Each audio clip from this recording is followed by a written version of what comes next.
You go under on Instagram, you see people that have the right lifestyle photos and look and feel of it. Private message them. Yeah. And if they have less than 5,000 followers, they don't consider themselves as influencers. Right. So if you send them free gear, they'll do anything for you.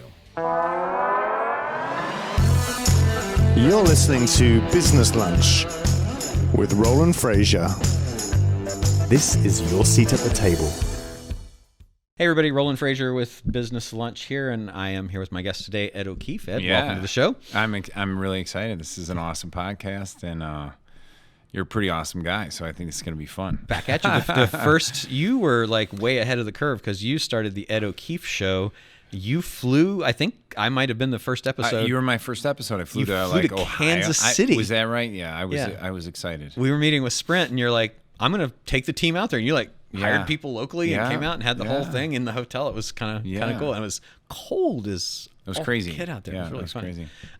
Well, anyway, welcome to the show. So you've got a whole bunch of cool things going, so people know what you do generally and all the things you have. I think the first thing is to say you've built a solid 8-figure business, just so people know that you've had some significant success to listen to. But will you kind of give them a little overview of what you do? It's so funny. Jay Abraham just spoke to my group, and he's like, when you have a lot of things to say, you have to say you're uncategorizable, or you don't know categorize or category fits me. I'll have to work on how to explain uncategorized, but so my background's kind of interesting. I grew up in a blue collar family. Chicago South Side. Chicago South Side. Still live there. My dad was an electrician. Eight brothers, 4 sisters. And did he own his own electrical business? Was he an entrepreneur as well? No. It's a great question. Like we grew up in a family where a great week. Like if you said, "Hey Jack, how's work?" He'd say, "Great, I have overtime." He earned the right to spend 20 more hours working at time and a half or double time. Like that's what the family I grew up in. So I was the first to actually go to college, fortunate to play volleyball, get a scholarship. Otherwise, in our family, it was you go to work, right? You get a good job, you go to a union, security, pension. Yeah. And that's retirement, is working to a pension, right? Exactly, right? And so I was lucky. I got my nursing degree, but I stumbled across Think and Grow Rich, Chicken Soup for the Soul, all those books. And then I did what all entrepreneurs do. You just become an entrepreneur, and usually that means you're going to be broke for the next 4 to 5 years as you're figuring that out. First business I ever got into was I licensed the rights. You'd like this as a... This is the first entrepreneurial business? Yeah, well, you know what? My first entrepreneurial business was like teaching mental toughness strategies for volleyball players. A little bit longer, but it was my first info product, right? Okay. So you were playing volleyball, I'm assuming? I coached volleyball, played in college. Saw the need, learned NLP. Was trying to be the Tony Robbins for like volleyball, coach and stuff. It's a niche, but it's found a niche, but I realized that I couldn't get rich that way. Right. I couldn't make money that way. Here I was fighting to sell to a broke crowd. They didn't have money. Coaches don't have money. And I was selling a $29 product. So I started doing the math, and I was like, well, that's not going to work. So that's actually important, just to take a minute. Distinction right there. To break it down, for people that are watching or listening, because a lot of people are like, I want to sell, like, I came up as a musician. So one of the first things I ever did was a product for musicians, and realized that musicians won't spend money. They don't want to have their songs stolen, but they will go steal information from other people and not pay for it. So, but because also they're broke, right? But you realized I shouldn't continue pursuing this, and a lot of people don't get that. So for everybody that's listening, how did you have that realization, and how should people think about this?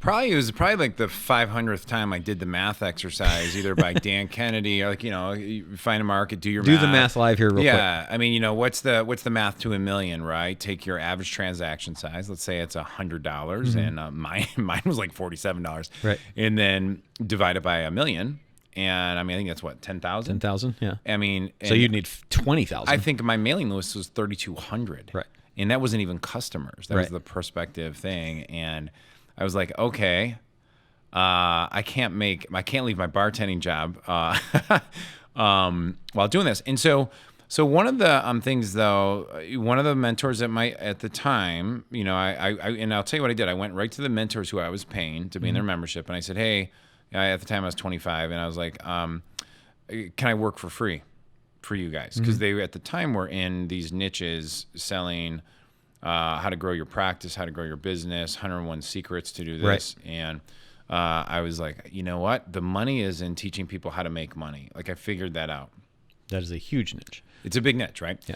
But you did the math, just going back to this thing. So 20,000 people is what you would need to sell to make the $1 million. I would need 20,000 customers. You had no high-end product on top of that at the time? Maybe I had a $199 VHS set thing that one out of a gajillion would buy. And it was so crappy, but it was the content was really good. So this goes to size of market. One of the first things that people should think about is what's the size of your market? The size of your market you identified was 3,200 people. It wasn't big enough for you to achieve the goal that you wanted to achieve. Yeah, it's great if that's what you want to do. And then quality of market, because this was a market that wasn't willing to spend enough because they weren't making enough off of this. This was like hobbies, and it's not like they're making money. I was getting emails like, I'll talk to my athletic director, see if we can do a PO. And I was like, this is not, what am I doing? Right.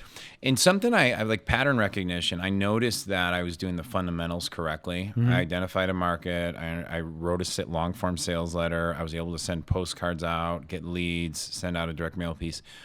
So there was something there that I was learning. I was proud of myself for that. I identified that. And I think even people that might be struggling or trying to figure out, but they're, sometimes you just got to focus on your process when your success results are not always where they're supposed to be. Right. If you're doing the process right, you may be doing it better than 99% of the population. You just might be doing it in the wrong fishing hole. Exactly. And you had mentors also at this time. And so you had identified that was important. I think one of the things I got lucky early on was something, I think this was a little God-given because it was instinctive, that I realized that education was way more important than anything, and I was willing to, put money on my credit card even when I didn't have it. I was willing to bartend to get the cash to then. I was willing to coach. I was willing to coach to get free rent. Right. Right. I still do that today. We're at War Room right now, and I got free rent from Roland because. You did. Well done. But I think that. Like if anyone's listening to this and they've never been to Trafficking Conversion or War Room or any of your other events, they really owe it to themselves to invest in themselves to do that, right? Yep. And so one of my mentors at the time said I would go into a white collar niche that is already spending money on with something they suck at and they need. And specifically this was, so to cut short this, I went into the dental market. Mm-hmm. They need patients. They've got money. They have money. They're already spending money on similar things to it. And they do what you said. It is a service or an offer that will show them how to make money. So 100%. Like make money doesn't have to be make money sitting in your underwear eating Cheetos at home kind of sleazy. It can hopefully be not. Here's a hopefully well-respected practice of dentists, and you're going to show them how to make more money. Yeah, and they're great. Yeah, great group. And they've got the money to invest in. How many dentists are there in the United States? There's over 107,000. Big market. Yeah, and the positive side is that you can grow a nice multi-million-dollar business in a market like that with even just 1,000 customers. Exactly. A couple hundred. So you did the math on here, and how did the math? I did the math on that, and so long story short, fast forward, my first ad I ran was a trade magazine ad. Spent $1,800, made 7 sales. The gross revenue on that was around $7,500. Wow, I got something. I just made more money than I did, in that 1 month. And how smart, because you went to a media that had only those people that they respected and basically bought your way in, right? Yeah, I did a lot of the old school stuff. Yeah. Where's the trade magazines, request trade magazines, call, request first third of the news, newspaper, news magazine, upper right-hand corner, or not, all those things. I learned all that. Yeah. And I think it's another great thing is that everything you want to accomplish, you can acquire the skill sets. You don't need to have an education from traditional, right? And so I grew that, and I want to say at the time I was one of the first, I think I was the first to bring niche-specific direct response marketing to that practice. Sure. In fairness to Dan Kennedy and some other guys, I think they had clients, but no one specifically specialized in that. Yeah, they had generalists, but not specialists. And then to grow a coaching club. And I did that all the way up until around 2008, 2009. I sold one division. Which is right when we met. Yeah, I sold one division. If I was really intelligent, I would have probably brought you on as an advisor to help sell my entire company because there's a book like How to Grow Your Business and Sell It for Millions. Well, I didn't even have to read the first chapter. I just read the introduction. And I was like, oh my gosh, I did every one of these things wrong. Like, because somebody had just told me about this book a year ago. Right. And anyhow, I sold one of those divisions. And I want to say one other thing too is like, in the back of my head, I had this voice. First of all, I didn't want to be known as the dental guy my whole life. And everywhere I was going in these type of masterminds, people were like, hey, Ed O'Keefe, aren't you the dental guy? Like, oh, you're the dental guy. I'm like, I'm not a freaking dental guy, man. I was like, I'm a badass. I can go do whatever. I can go grow any, They're like, no, you're the dental guy. It's easier for us. That hubris, right? But there's only so many ways to grow a dental practice or any kind of practice or probably any business. And I didn't want to be 7 years old talking about the same crap. Right. So one question I had inside myself was like, do I really have the chops to go into a broader market, take a product from scratch and scale it? And so after doing a lot of research, I chose the health and fitness market with the goal of bringing a supplement to the market. First launch on that took about 6 weeks to lose about $150,000 and completely embarrassed myself. See, that was one that we talked about. You brought that opportunity to me to invest in, and I was kicking myself after it when you had built it to 20 million plus business for not investing. But now I remember that you said that was the jump start, though. Yeah. I came to you. We had talked about doing something. You made the right move. I mean, you never. I was going into a new market, didn't have any experience. Can I give you the $300,000 now for half of your business? Yeah, exactly. Right. Yeah. Well, no. I have a better idea. I have a better idea. Let me ask you real quick though. So we talked about direct mail for starting that business then, and also that was the initial way that you started this business. If somebody was to start a business, or if you were to start in, say, a different, like, let's say you decided to go after chiropractors, would you use direct mail or would you do something else this time? Yeah, great question. So if I was in a market like that, I think the first thing I would do is, I'll tell you from recent results. Like we just tested some ads in the dental space again. There's something that I think would be super, super successful for the dentist. Did you test those ads because you're the dental guy?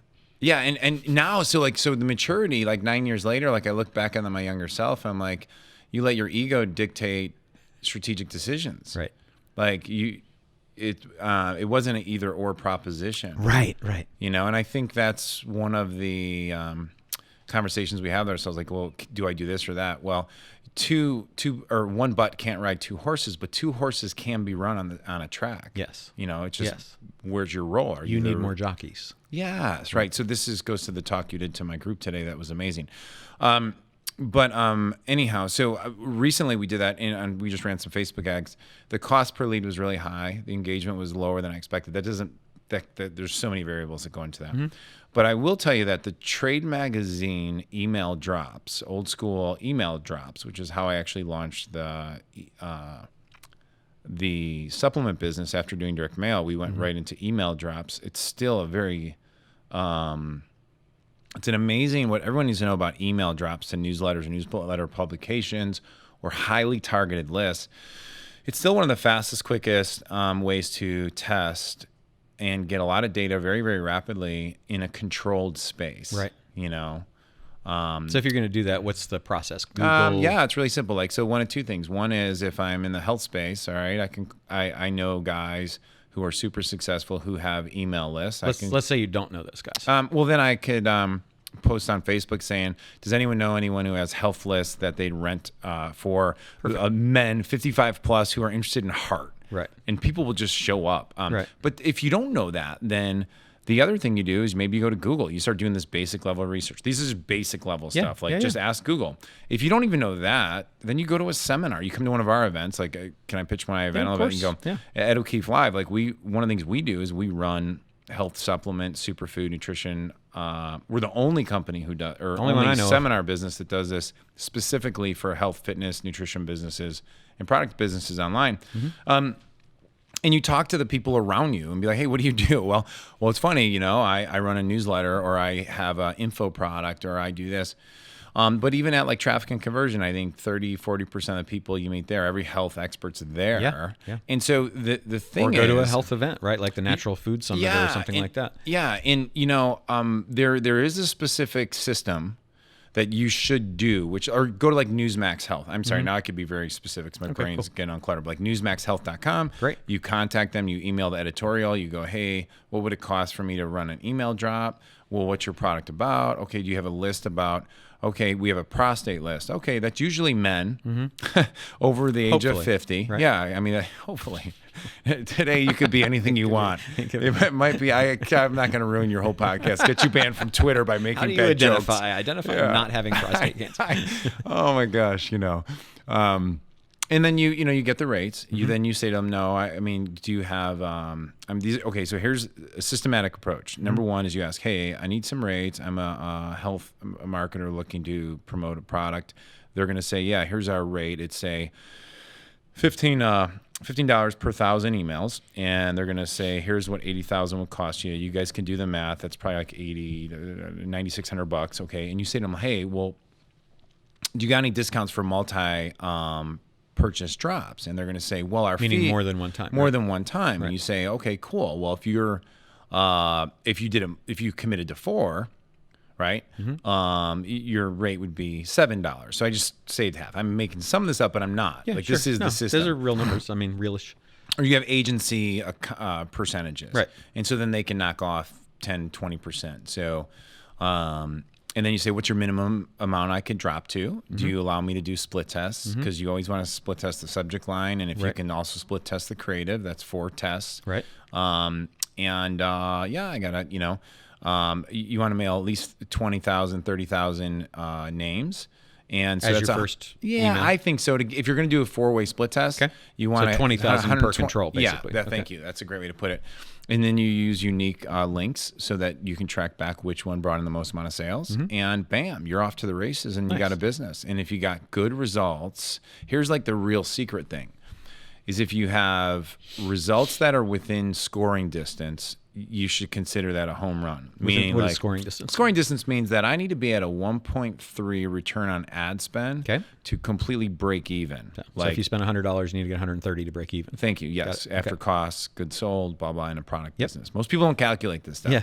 And if you really want to be frugal, you say, well, I need to be at 1.5. Right. Okay, that's okay. But what's really powerful here is you're going to quickly see like where your gap in your whole game plan is. Is it the sales letter? Is it the amount of clicks, cost per click, all that fun stuff? But this is where the magic happens.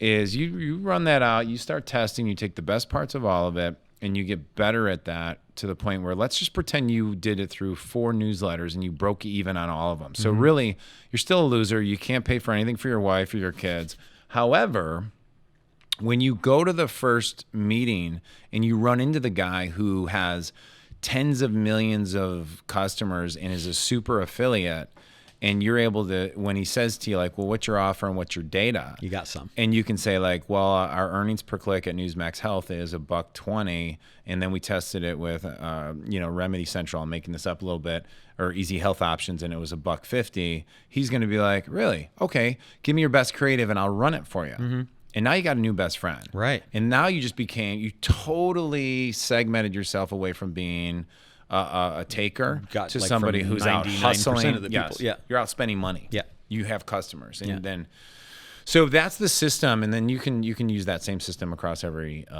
platform. And now, do you teach this stuff, or is yours, because the thing that I just spoke at that you've got here right now seemed more advanced? Is that? Yeah. Today was, this was more of a mastermind where it was more advanced, but we have a course on this stuff. Okay.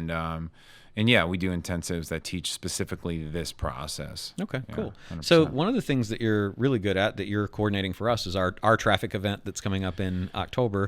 You have a traffic event that, what was the name of it? You have a couple of them. Well, Traffic Mastery. Okay. Yeah. So, and what is that? What do you teach them? Here's the deal. If you're an online business, you need traffic. Right. And really what's people love the term, I need traffic. When the reality is you need to understand the ecosystem that those visitors and those people are coming from. And so what I do, and I'm doing for War Room here in October, is we're bringing the best people from all the different multi-channel. And what are all the channels? Because a lot of people think Facebook and Google. Yeah, so Facebook, Instagram, Google, Google Display Network. So Google Search, Google Display, Google Shopping. You have YouTube. You have native, which is really advertorials, like content-based platforms that you can run your ads on. You have Snapchat. You have Instagram placements, Instagram stories. I mean, so do you do anything with Pinterest? I don't do anything specifically with Pinterest.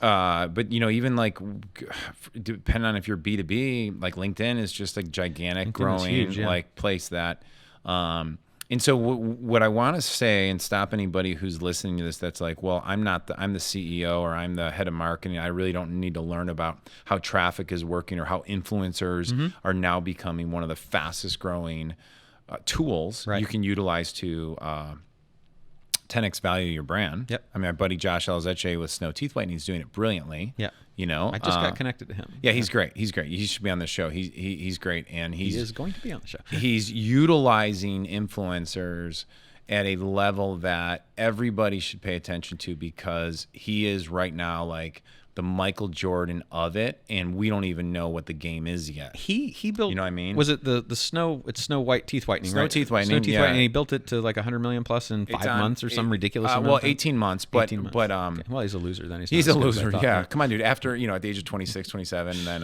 man, get a life. Yeah, and we had Nick Shackelford downstairs speaking to the group. He's going to probably be on your show as well. And what everyone needs to understand is that, like, even if you don't understand, like, your job is not to know how the clicks work in the Google network, but your job is to understand the ecosystem and from a meta level how it works, so that when you're hiring or bringing people into your system, that you're not hiring all these C-level guys. So a lot of agents. We talk just to mention this for a minute. We talk a lot about that as well. And somebody wrote a book on it, but we're talking about being a full stack marketer now, and being a full stack CEO or business owner. You need to be broad in your knowledge, broad and shallow in your knowledge across all of the things that your business is doing or you might need to do. It's good to be deep in at least one of them, right? Yep. And that really, you want that for everybody in the company. So for people that are listening that are saying, well, that's in the weeds, I don't need to know conversion rates and stuff like that. Yeah, you're going to lose money. You're going to lose money. Exactly. Lose money. Okay. Like, I mean, think about that. I mean, like for a football analogy is probably a great example. Is like, you're not the defense coordinator, but you got your chops somewhere. You're either 99% of the time you were either the offense coordinator or the defense. So you coordinator. were deep in that. You were deep, and you got your 10,000 hours in that. Yep. But you also need to understand the level of detail at some level of defense, because guess what? You're competing against defense. I need to know if the guy across the table knows what he's talking about, right. And I need to mentor and coach them appropriately. And if you're a CEO, you need to know that the people who are under you, who are your offensive line coordinator and your defensive line, know what they're doing. So you have to have that breadth of knowledge, or at least know enough to know that they're doing what they're doing, right? Because a lot of people have traffic and marketing people who are working for them or contractors, and they're not performing or they're underperforming, and the people who have employed them don't even know that they're underperforming because they don't know enough about how traffic works. Well, right? Let's talk about I'm big in the health market. You and I are continually looking for opportunities to work together. I'm looking at advising and don't forget investing. all those jars of God's greens I have sitting around. Yeah, right. I know, right? Like, but I am amazed when I talk to really, really bright people who are either investors or they have put themselves as like a A-level executive within an organization, who have zero clue about how digital advertising really works. It is surprising.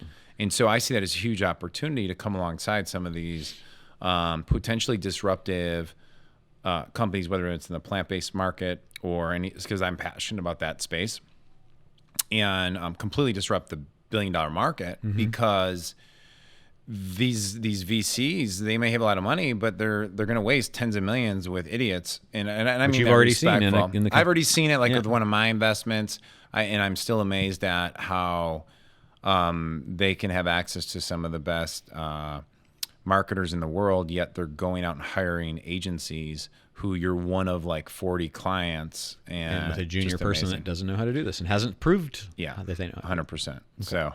Yeah, I digressed a little bit. But, no worries. Yeah. We were talking about kind of moving forward, what you did and the things that you do with traffic. Yeah. And we were talking about traffic channels, and then I interrupted you with Pinterest, and then we kind of went down that other line. But what you were saying generally, I believe, is that it's important to have some knowledge of that. And then you've really developed a whole lot of those different channels. How would you approach that now when you go into something? You've done those email drops, let's say, that we talked about before. Now, what's next? Yeah. So we have a couple of nutrition. I still have a couple of nutrition business. One is Marine Essentials. One is Uncommon Nutrition. And I advise and coach, well over 30 different I want to call them disruptive brands because they really need to find a disruptive hold in the marketplace to actually be something that's going to have longevity. And so one of the first things we're always looking at is like, well, where's your number one? Number two is like, is your market hyper responsive? Do they have a pain? Are you truly solving it? Is it growing or is it dying? And that's also with medias. Like right now, people are talking about Facebook, blah, blah, blah. I really, and by the way, like everyone says a certain media channel is going to die, and usually they're wrong. Like when Google went through its correction They're going to evolve. 10 years ago, Yeah. the guys who stuck with those media channels, they're the pros still. They're world class at it. I'm still doubled down on MySpace. Yeah, right. I know, right? Or what's the like my kids are really into TikTok, so really you should go there. There's got to be something there. It's a giant thing, unbelievable. Right? Yeah. But what I do know is that there's a lot of media buyers that are really, really good experts. That's a horrible way of saying it. Are experts at like YouTube and Google Display Network. They're specialists. Yeah. And they're getting phenomenal results for their clients. Right.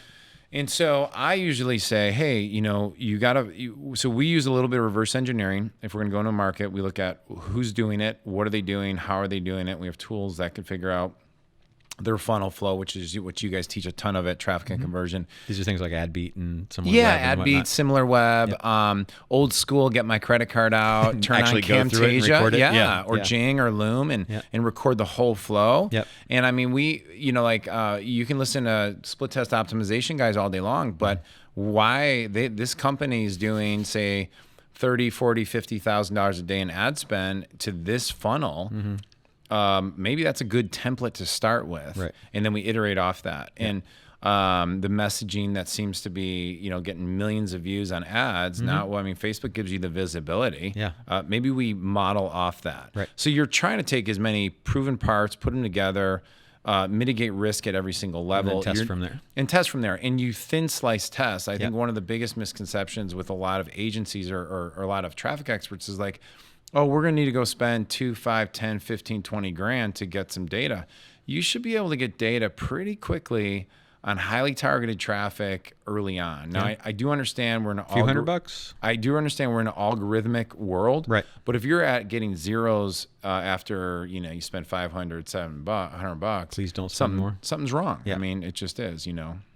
Cool. Yeah. So okay, that's cool. So there's a lot of great stuff there. You've scaled up and moved into all kinds of other things. For the people that have started a few traffic channels that are working right now and having some level of success, what's the big scale? Where do they go from there to blow things up? I think the first thing is that you're assuming there's a few traffic channels they've already taken. I'd say that usually the lowest hanging fruit mostly is like, we had a couple guys attend our event that were spending around $50 to $60K a day on Facebook.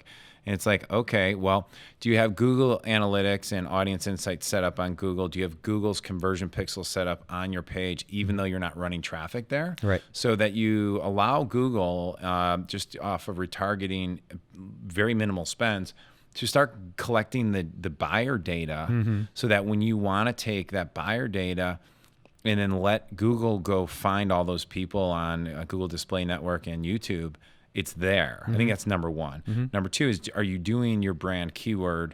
That's number one. Number two is competitive keywords. Number three, then you can go into like the buyer intent keywords, right? But I'll tell you, like what Josh Elizeche and his partner Anthony Sandrea taught me that I think's gangster. That's a horrible word to use. I never use that word. I guess it's because I'm on the Business Lunch podcast. We'll take it.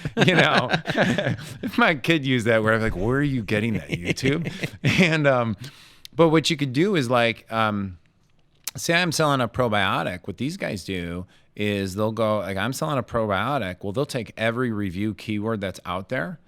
And how do they find this? Is there an automated way to do it? There's an automated way to do it, or you just let Google tell you. What's like the automated way? You mean the automated way? I don't even know. Okay. I can tell you the manual way, which is you type in probiotic into Google, and Google Smart Search will just show you every single keyword people are typing. Right. And then we know like review, cost, comparison, all those secondary words that people tag on to a certain type of product is buyer intent. Those are high quality, very, very expensive cost per click traffic. Yes. So what there's a tool, I can't think of it right now. It's called Pitchbox, pitchblx.com. Have you ever heard of this? I have, yeah. This is awesome, Yeah. right? This I can't believe I'm sharing this on a free podcast. I like it. I know. But you could post in your keyword and it'll pop up all the similar keywords, and it'll pop up every single site that ranks on those keywords, plus the owner of those. And if any of you type in, like, say, probiotic supplement review, well, the people who are ranking on those keywords or even buying ads on those keywords, those are usually fake review sites, right? Mm-hmm. And those guys make money off commissions. So usually they're either selling their own product as product number one, or they're just selling the highest paying product. They're not usually reviewing the best product. Right, of course. Where are they making the most amount of commissions? So you can contact them, find out, hey, I want to be at the top of your review. Let's get on a call, or let's do an email thread. What does it cost per commit? What are you making per commission now? Right. And can we pay you more? Right. I mean, if they're affiliates, they're going to say yes. And so, like, if you think about traffic and brand building now as an ecosystem, well, those are very high buyers go to those websites, and you can now buy your way onto those websites, but you're not even going money out of pocket. You're just paying them a commission that's higher than what they're currently being made. Right. So that's as long as you know your good numbers strategy. and know you can afford it, then. So going back to, like, scaling, Yep. a lot of people don't even do, like, that's an advanced strategy, but a lot of people don't do that. A lot of the other thing about scaling is, what does your micro influencer roadmap look like? Yeah. Like, if I search, What's a micro influencer? Like, a micro influencer is someone less than 50,000 fans, follower, you know, and you could pay $50, $75, $125 to get them to open up your product, tell everybody how much they love it. And the big misconception about this, and this is where influencer marketing gets, like, little gray areas, like, okay, well, I didn't make any sales. I sent out 10 packages. They opened it, whatever. I didn't get sales. Well, you're not, and all the pros will tell you, Nick Shackelford, Colin McGuire, Josh Salazeche, your job is not to get them to make you sales. Your job is they're creating social proof that then you are retagging, reposting. Yeah, you're amplifying. You amplify using absolutely. your paid media. Right. And it's your job, not theirs, to make sales. But for what if you buy ads in their channel? Right? Yeah, and so that's phase 2 of that strategy, right? Yeah. Right. And all the guys will tell you that, you know, everyone's enamored with how Josh has Floyd Mayweather and Chuck Liddell and Gronkowski. Very strategically placed. He put himself in the right position, did the right pitch. He's extremely bright. But what he'll tell you is that the thousands of micro influencers who he has tagging and posting every single day, that's happening all the time, is really where they're getting probably more of their lift. Right. The celebrity is the halo effect, or the shiny object. That How do you find those micro influencers? Is there any way to do that quickly? Really, really simple. Clout HQ. Okay. Cloud HQ? Clout. Clout with a K, with a C. Okay. I'll write that one down. CLOUTHQ.com. Okay. How do you use that? Very simple. You type in your keyword like fitness or whatever, and you'll start seeing people coming up. And then what do you do? You can contact them. You'll see the rates. Contact them. Say, hey, you look like your profile would be great to promote our product, or can we send you free stuff? Is there any way to measure their engagement or effectiveness? Oh yeah, actually, thanks for actually asking that. Yeah, Cloud HQ actually will show you their history, the history of their engagement. So if you see, like, huge spikes and all of a sudden they got 100,000 followers, but a week ago they had 10,000, that's usually a bot. It's a bot or something like that. Exactly. Yes, 100%. Okay. Great. And any other tools like that help with that kind of stuff? Like FameBit is for YouTube, and then Nick Shackelford shared one great one today that I can't think of. I can't think it off my head. But any of those tools. Now, here's where, like, but you're really smart too on this stuff too, Roland. Like, where you're saying get away from the computer and do certain things. Yeah. You know, if you go on Instagram, I mean, Colin McGuire teaches this as well. So you go on Instagram, you see people that have the right lifestyle photos and look and feel of it. Private message them. Yeah. You know, and if they have less than 5,000 followers, they don't consider themselves as influencers. Right. So if you send them free gear, they'll do anything for you. And what do you pay them? You just pay them just in the free gear? Free gear is where you try to start. Okay. And then usually you'll get like, 75, 125, 250. But there's a little bit of a negotiation there. Okay. And then you dictate the terms. You know, tell them exactly what you want. Usually when you tell them what you want to look at their profile and make sure they've done it before, so they're not like, trying to, and you just tell them what keywords. So if I have an organic t-shirt line, you make sure, hey, this is an organic, the selling proposition here is organic. Make sure you stress that in your 15-second video. Video posts better than for them? Yeah, than, so, it was really interesting. Good question.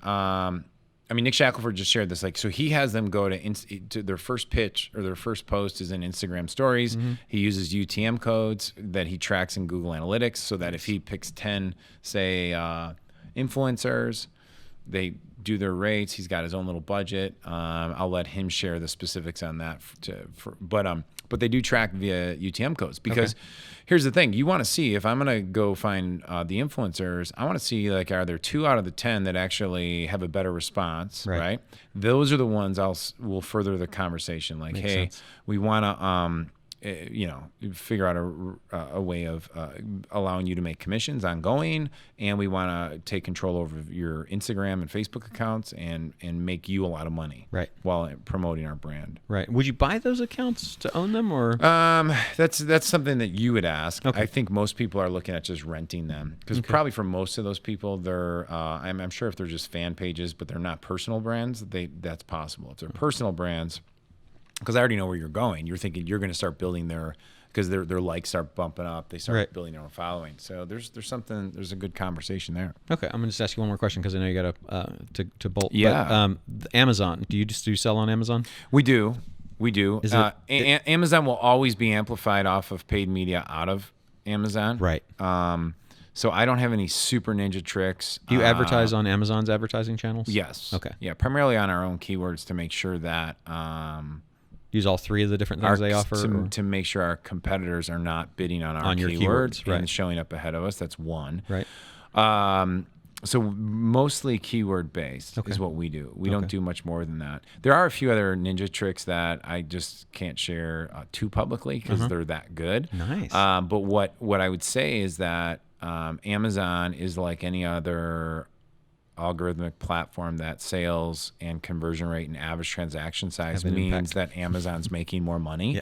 So that if you're going to favor those things. Yeah, if you're going to do it. And I think there's one last thing I'll say about this too is that I really think there's a lot of people selling greens products. Like let's just take greens for it. Like you really, and having Jay Abraham at your event, I think so he's always here. So, you really got to ask yourself, like, can we finish the conversation with we're the only product that does blank, or we are the number one product that does this, or we are like the reason why. What is your competitive advantage? What's your differentiating factor? Yeah, right? We're the only celebrity backed.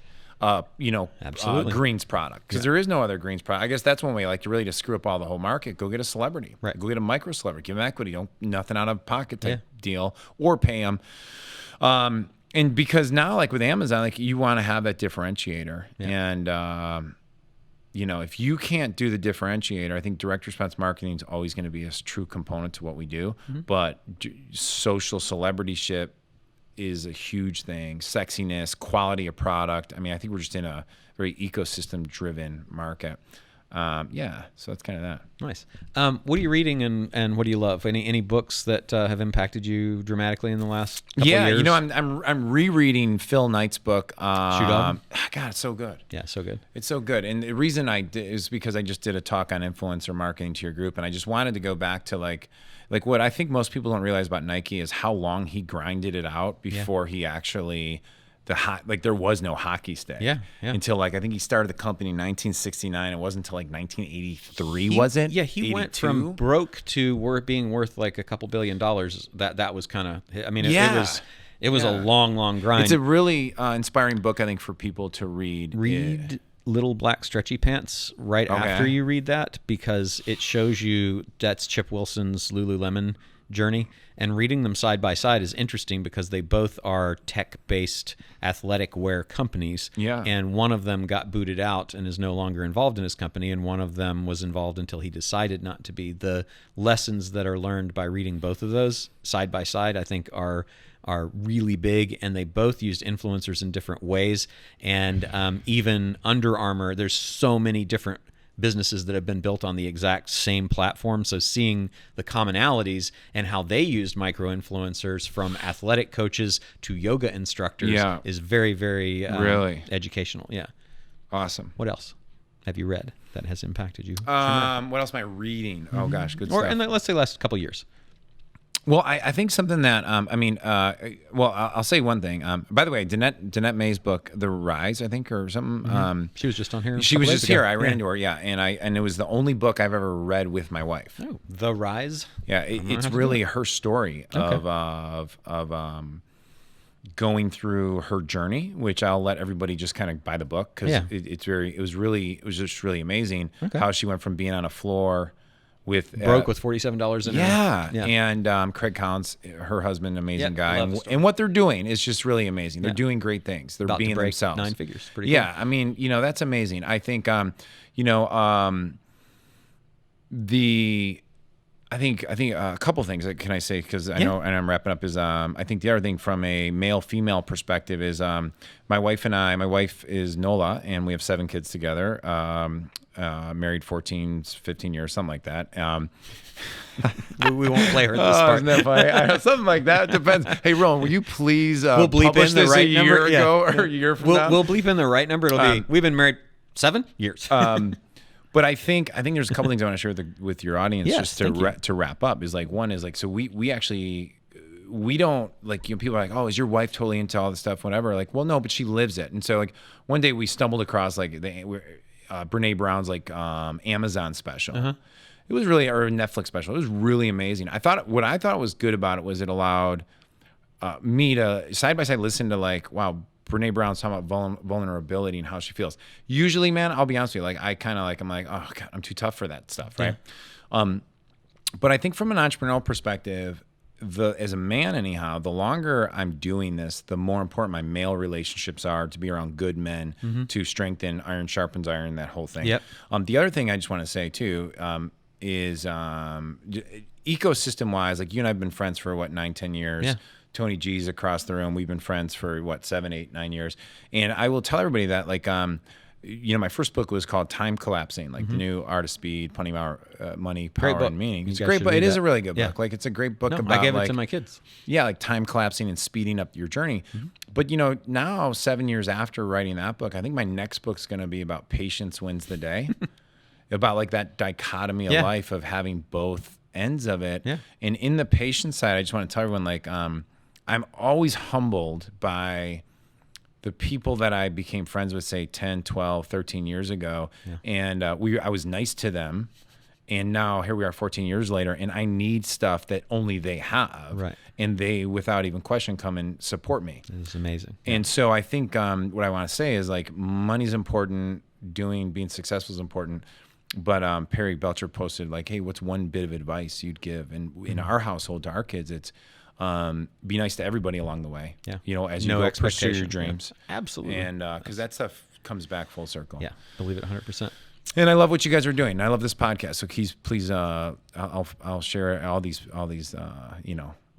and everyone, if they've never listened to it, should go back and listen to them all of them because they're just amazing. So what are the 2 things that were so specific that you couldn't share right now? No, I'm not going to ask you for that. I mean, I did, but I'm not really expecting you to answer. So for people who want to find out more about all the different things I actually you do. gave the answer. I just didn't tell what media is that brute force your way to say brute force sales up in Amazon will trick the engine to rank you faster. I gave the answer, but I didn't tell them how to do it. So they have to reverse engineer that. Or come to your thing.